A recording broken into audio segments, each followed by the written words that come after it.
chers invités, parce que je ne dirais pas que les autres, les délégués, ce sont des invités, mais je dirais que seuls nous avons ici les invités, nos chers amis journalistes.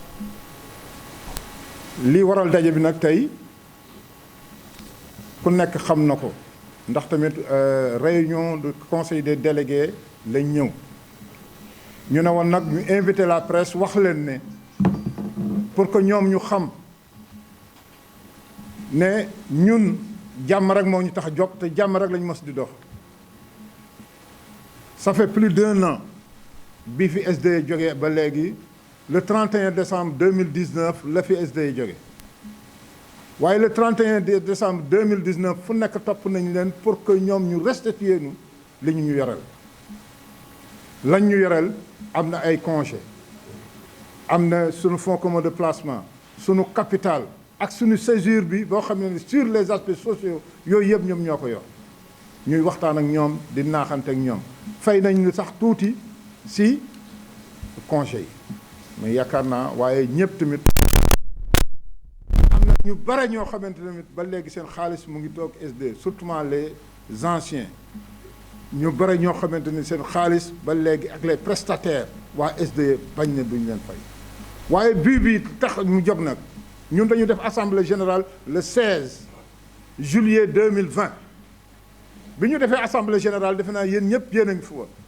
ñu def assemblée générale tout le monde a répondu tous les travailleurs waaye ñoom bi ñu leen bindee lettre ne si wax nañ si césure bi mooy li ma leen énuméré le fonds commun de placement la césure ak yooyu yëpp ñu laaj leen ko pour que ñun tamit dañu bëgg a génn si capital bi ñoom ñu ne une minorité lettre baa ngi nii c'était le 24 ñu ne une minorité de la population de Sen'Eau ñoom ñoo woote woon assemblée générale la grande majorité newu si ñu ne nag lettre bi ñu si maintenant bindaa ngi nii ku nekk xam na ne et d'une manière insolente mu bind ñu lettre wax nu ne yéen vous ne parlez que d'une partie te ñun suñu coalition ñetti syndicat ñoo ko composé mu doon bii bu na dem yor ak Momar Sy ak tamit bi ma yor donc mu ne ñooñu il représente une minorité de la population ñu ne nag mbajam kanam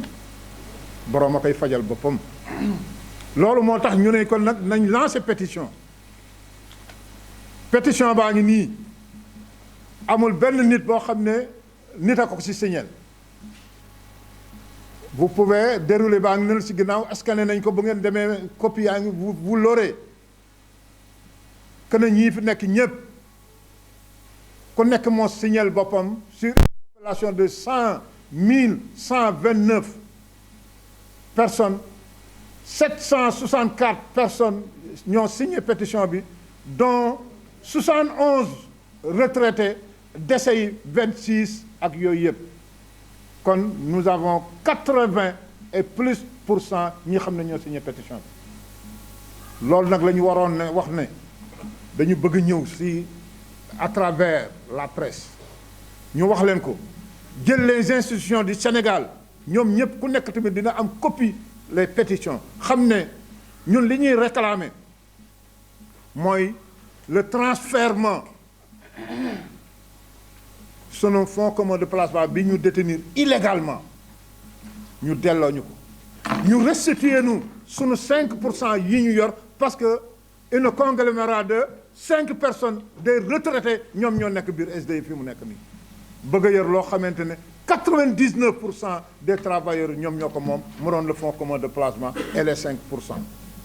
kon nag ñun loolu la ñuy wax dans un premier temps que ne ñun on demande pas que de la violence mais li ñu war laaj mooy que si jàmm ñu jox ñu ko waaye depuis ku nekk xam na ne ñun nitu jàmm rek lañu.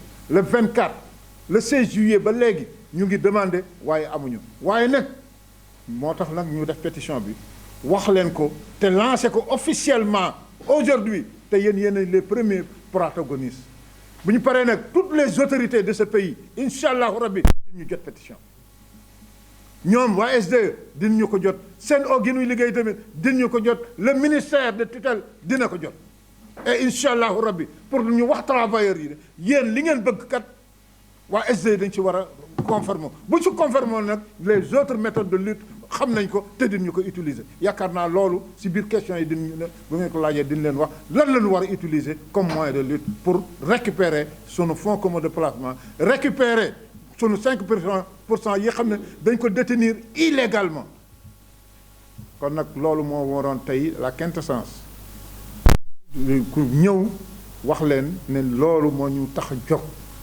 pour que ñu am jàmm xuloo ñu xeexuñu bu ñu sañoon ñii yor suñu yëf ñu delloo ñu ko restituer ko ëllëg ak si biir tamit ñu continuer nekk si jàmm waaye nag bu ñu ko deful ëllëg si biir lu ngeen dégg tamit ngeen xam ne les travailleurs de Sen'Eau qui représentent 99% des porteurs de parts ñoom ñoo ko réclament.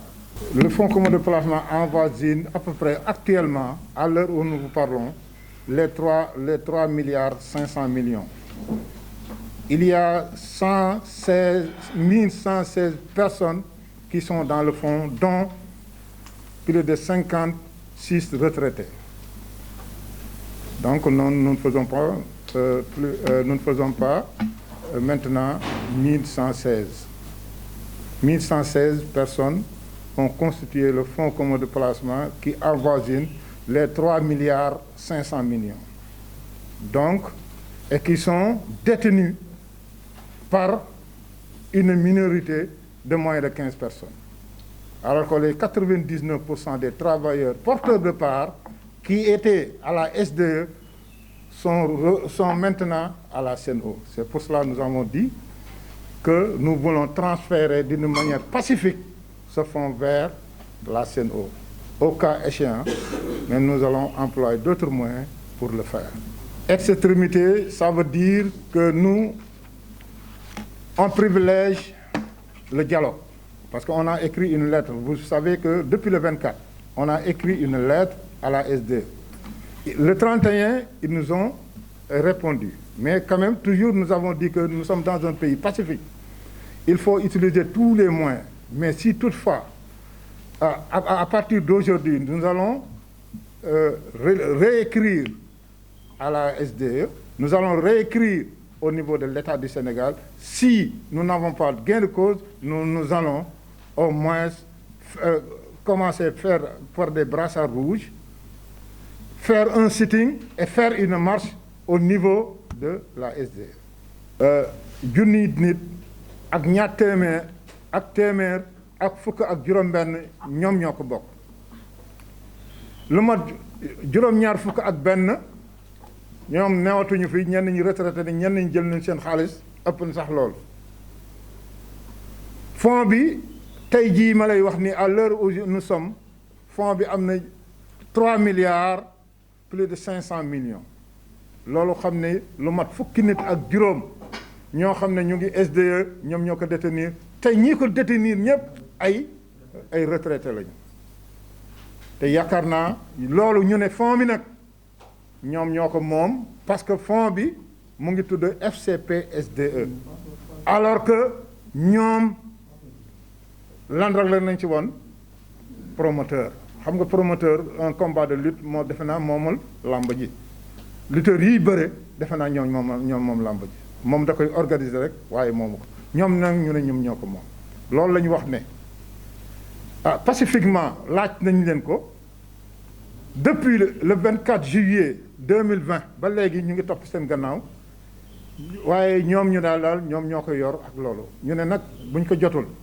dinañu delluwaat si ñoom waxtaan ak ñoom à partir de la pétition bi xamante ne yéen ñëpp ku nekk gis na ko et Sen'Eau fi mu nekk 1126 personnes ñoo fi nekk plus de 80% des 1126 personnes ñoo signé pétition bi amul kenn koo xamante ne dañ la ko signé ku nekk yaa fi signé def sa matricule signé kon 80% bu ñu waxee ne la SDE yor dañ ko bëgg a delloosi kon defe naa ñu ngi ci seen droit loolu rek moo taxoon ñu di leen ko wax ngeen baal. suñ ko deful d'une manière pacifique di waxtaan ak ñoom waaye jàmm waaye commencé nag par des brassards rouges loolu bu amul nag nu yéeg la vitesse supérieure mooy nu def sitting bu sitting bi amul nag nu def une marche nationale et nous allons saisir toutes les autorités de ce pays ku doon autorité ce pays bu commencé c'est par Macky le président de la République Macky Sall ba jëm suuf ñëpp dinañu jot pétition bi te dinañu leen ko wala wax ne leen travailleur ex travailleur SDE ñii xam ne léegi ñu ngi seen o te li ñu moom seen alal te kii ko yor lu mat fukki nit ak juróom te juróom rek ñoom ñoo fa nekk te duñ seen nekkul plus en activité dañ ko bëgg ram delloosi loolu moo rek moom tax a jóg suñu ko du jàmm rek la ràcc. Bonjour, monsieur et madame les journalistes, chers collègues délégués, chers honorables invités. À la suite de notre secrétaire général, je voudrais restituer en français le suivi de l'évaluation et la mise en application des recommandations de l'Assemblée générale extraordinaire du 16 juillet 2020. Lors de cette assemblée, nous avions donné mandat à notre secrétaire général ici présent d'entrer en relation avec la SDE pour réclamer notre fonds commun de placement que nous avions mis en place ensemble et également les retombées de notre participation dans le capital de SDE à hauteur de 5%. En gros, les éléments de la césure. À la suite de cela, notre secrétaire général, Baba Ngom, ici présent, a adressé une correspondance à la SDE pour réclamer ces dus, ces différents dus. Mais malheureusement, une lettre nous a été adressée stipulant que nous ne représentions qu'une infime partie du personnel. Raison pour laquelle nous initiâmes une pétition que les travailleurs de la SDE devenus travailleurs de Sen'Eau ont majoritairement adoubé. À 762 personnes ont signé la pétition, 71 personnes parmi des retraités et des démissionnaires de l'entreprise. Fort de ce taux de participation de 80% de cette pétition, nous avons décidé de préconiser d'autres actions pour légitimement et légalement réclamer notre dû. Il faut comprendre ce qui se passe. Nous, les travailleurs de Sen'Eau, nous étions dans un fonds avec l'entreprise dénommée SDE, notre ancien employeur. Par le fait de la volonté de l'État qui a rompu leur contrat, nous sommes devenus à 99% majoritaires dans le fonds, puisque eux, ils ne représentent qu'une infime partie dans ce fonds. Ce que nous réclamions, c'est à juste titre et de droit. C'est de droit que nous le réclamons.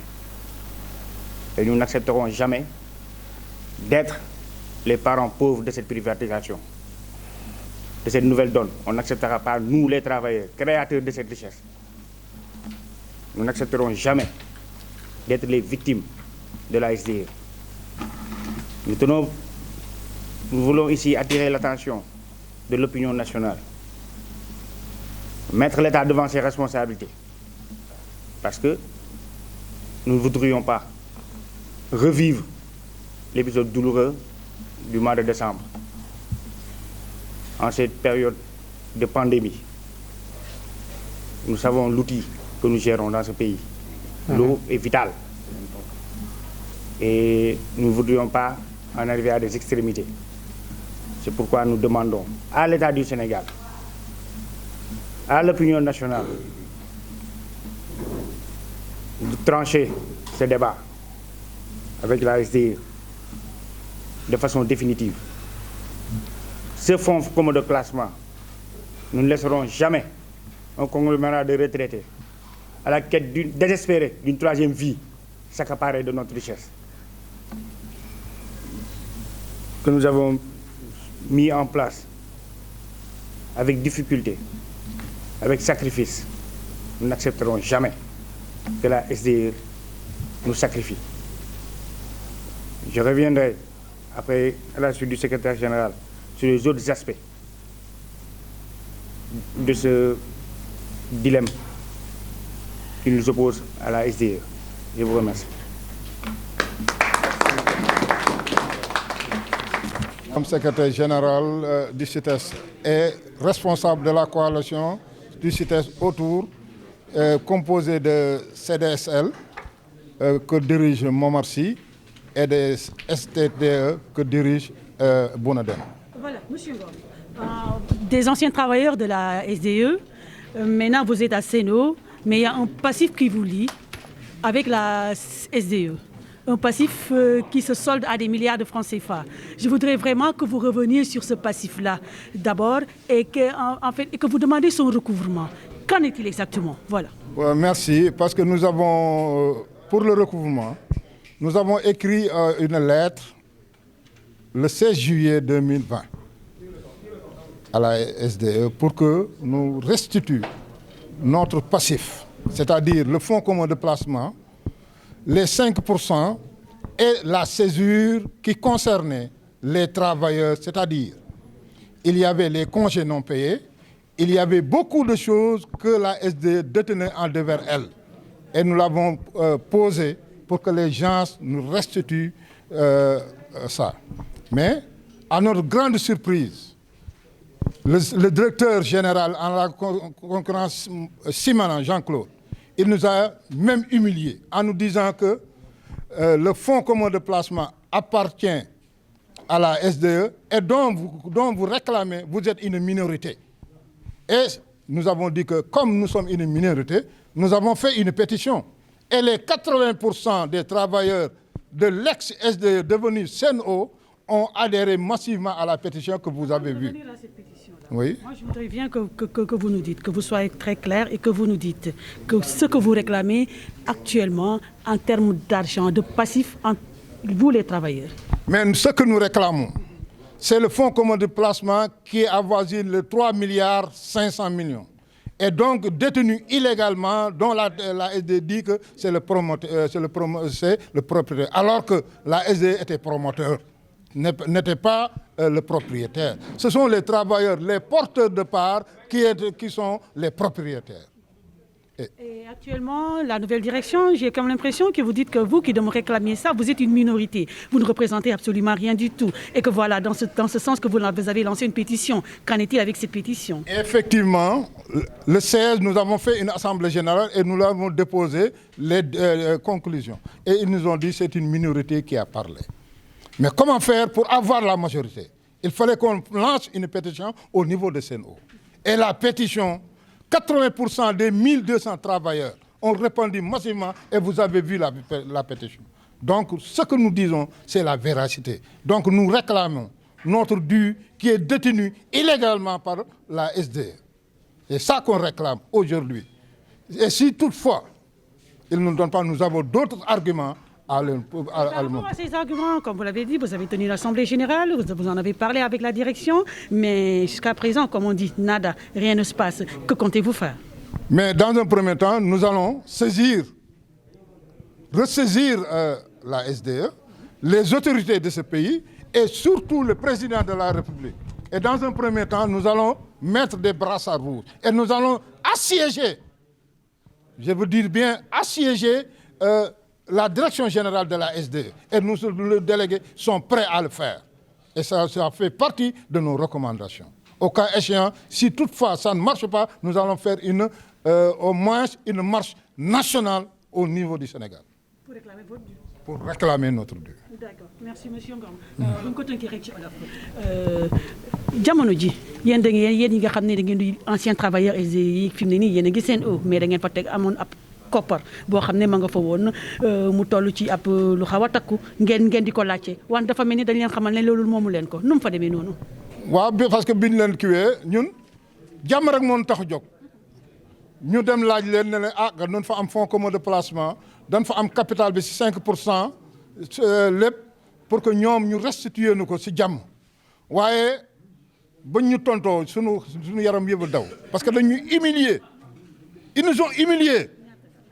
xaalis bi c'est 3 milliards plus de 3 milliards 500 millions ñoo xam ne ñoom ñoo ko yor te juróomi nit bëgg ko gérer loolu la ñu wax ne ñun les travailleurs de la Sen'Eau ex-travailleurs de SDE porteurs de parts majoritaires loolu la ñu wax ne ñun duñ ko bàyyi ak ñoom ñu yor ko nañ ñu ko restituer loolu moo tax ñu ne comme ñun minorité lañu ah am na loo xamante ne tamit pour wane ne li ñuy wax dëgg la ci ñun. waaw parce que dañ leen xamal ne yéen ñi koy laajte maanaam bariwu leen ab minorité rek ngeen moo tax ngeen di ko laajte ba ñu di leen ci soofantal. lan ngeen leen di tontu. loolu kay dañu ne noonu soofantal waaye mbéjam kanam ku nekk moo koy fajal boppam loolu moo tax ñu dem si travailleurs yi waxoon ñu laaj leen ñoom ñu bind gis ngeen kayit yi. te bu ngeen bëggee ñu jox leen ko parce que bu fekkoon ne information bi du loo xamante ne lu secret la kon war nañ leen ko waaye duñ mënuñ leen ko jox ci papier waaye nag loolu moo tax bi ñu demee si travailleurs yi travailleurs ku nekk bindal sa bopp plus de 80% des travailleurs wax ne li ngeen Baba Ngom ak ñi ngeen àndal Rasoul ak ñi ngeen àndal li ngeen wax dëgg la nun noo ko wax nañ ñu delloo sunu alal nañ ñu delloo sunu xaalis nun noo ko moom. wante boobu tey dafa mel ni kenn faalewu leen li ngeen fas yéene def lan.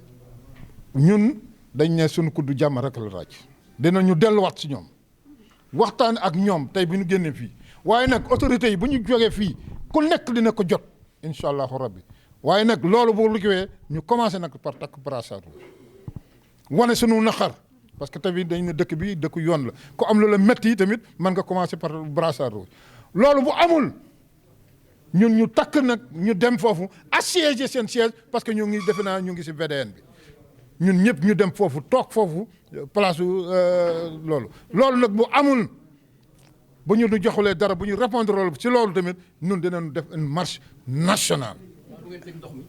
ah ndox mi nag duñu ko tëj sérieusement ndox mi duñu ko tëj ndax tamit ñi ñu concerné mu doon waa CNO waa SDE ñoom ñoo fi newoon dem nañu waa CNO defaguñu nu loo xamante ne war nañu mën a tëj ndox mi naam li ñu bëgg si CNO yëpp nag tamit vraiment amaguñu ko. li ñu bëgg seen eau yëpp nag amaguñ ko waaye nag comme seen eau taxunoo jóg tey waxuñu waxu seen eau nag dinañu am seen bés bu neexee yàlla